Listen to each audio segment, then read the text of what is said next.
We continue with our coverage of the 20th anniversary of the deadly 9/11 attack in which thousands died. Al-Qaeda militants crashed planes into the Twin Towers, while another was rammed into the Pentagon in the Washington area. A fourth plane crashed in Pennsylvania after passengers fought back. For more on the story, I'm now joined by Jasmine Opperman, who is the Senior Risk Analyst at N14 North Senegal. Jasmine, a pleasure to have you on this program, despite the circumstances. Now, 2 decades on, images from 11 September 2001 are still vividly imprinted in the memory of many. Now, everyone can even remember where they were on that day. Just talk to us about what you remember happening on that fateful day. Good afternoon to your listeners. Interesting, I was doing a course on terrorism at that point in time at the Intelligence Academy, and I remember walking into the lounge, and here I see the planes crashing into the building, and I'm thinking there's a movie. This must be a sequel. This can't be real. Forgetting the East Africa bombings that has taken place, the Yemen, the coal bombing against a U.S. ship, and then suddenly 9/11, and I think it caught everyone off surprise in terms of sophistication, how precise they were, and that it killed nearly 3,000 people. That is truly one of the most devastating terror attacks we have seen. Now, this tragedy also represents a historical event for the new generation born after this atrocity. What has that tragedy taught America and the rest of the world, in your opinion?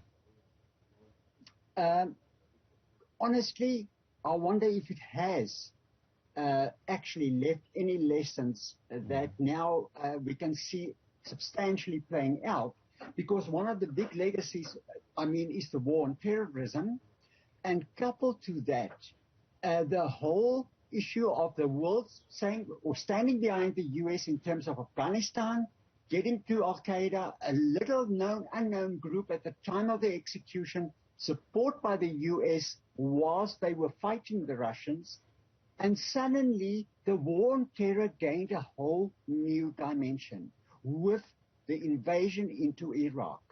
There we have seen how a world can be divided based on what is being perceived as discriminatory acts, that there is discrimination against Muslims, there's discrimination against the Middle East, and if what a state is not reflecting as that what the United States wants, they will simply be outcast and will be targeted. And that, I think, is one of the crucial lessons, that a war on terror is not sustainable. Pulling the trigger will not kill an idea, as we see Al-Qaeda still alive and active today, sadly, most prominently in Africa.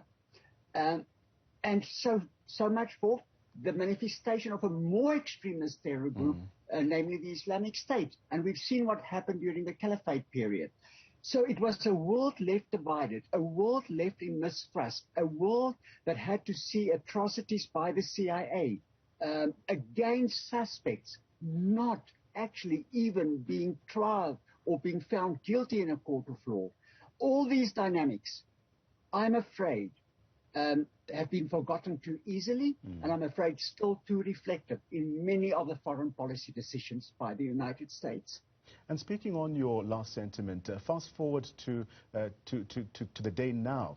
President Joe Biden joins families of the victims at 3 separate locations in what he may have hoped would prove a very rare moment of national unity for the U.S. But there is still anger at the U.S. president's recent botched withdrawal from Afghanistan. How does this shape this year's commemorations?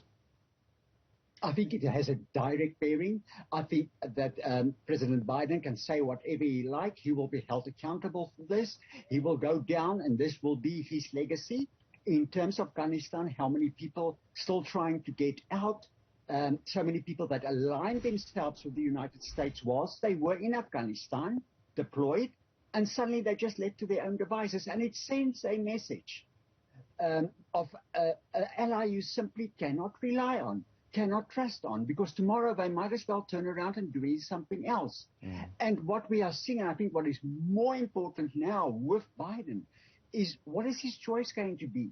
Is it going to be to fight China or Russia, or is it going to be counterterrorism? It is as if they're caught between these two worlds and they cannot decide which one. Whereas the two are so interrelated, it is not necessary to make that choice. But yet again, a bureaucracy caught up in red tape, in a perception of a world out there which is not at play at this moment in time. And in extension, the Taliban are now back in control of Afghanistan, just as they were on 9/11 back then. Does this not then raise fears that the country could once again become a terrorist hub? It is, and it's a credible fear. I think what we need to understand, if one looks at extremist groups or terror groups like Al-Qaeda, the Islamic State, they have survived many attacks, many air strikes, many drone strikes, which is the most cowardly act that can be performed because so many civilians are getting killed. But they have survived how? By adjusting, by adopting, by changing. The question with the Taliban now is, we cannot expect the Taliban to be exactly the same as when the Russians pulled out. But the question that now remains is how this change will look like. If one looks at the new interim government announced, and we have 5 people on the US designated list of terror group or terrorists, the Haqqani network so prominently, which is actually a terrorist group in itself, it raises concern on where do we stand with the Taliban. But the Taliban most definitely is going to search for international recognition.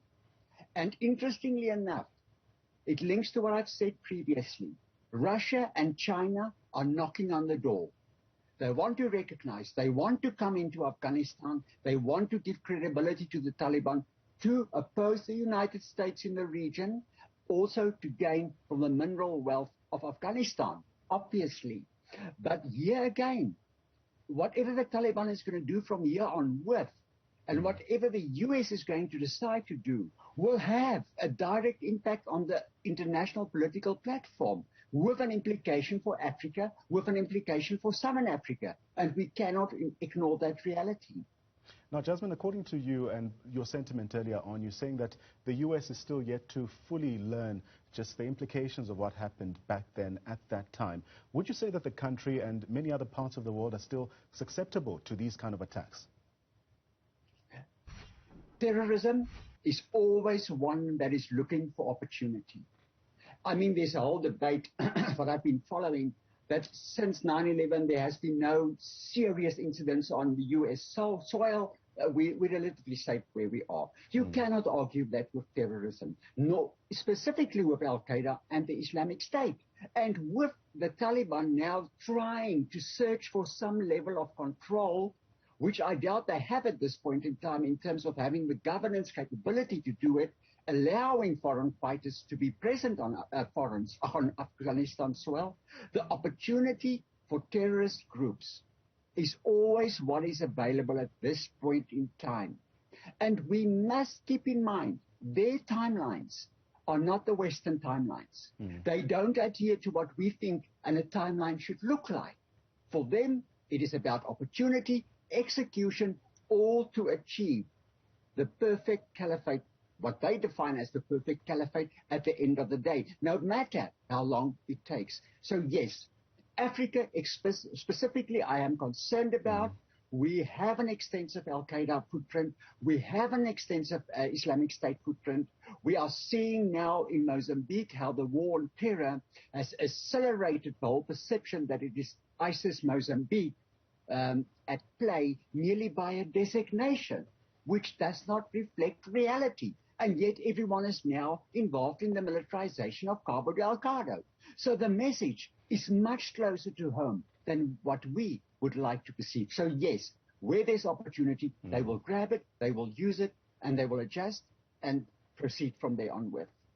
Jasmine Opperman there giving us her take, and she's a senior risk analyst speaking to us as we commemorate 20 years since that fateful day where we saw almost 3,000 people losing their lives in those twin bomb attacks, or rather the plane crash attacks in New York, and as well as the Pentagon, which also saw a plane striking that base as well.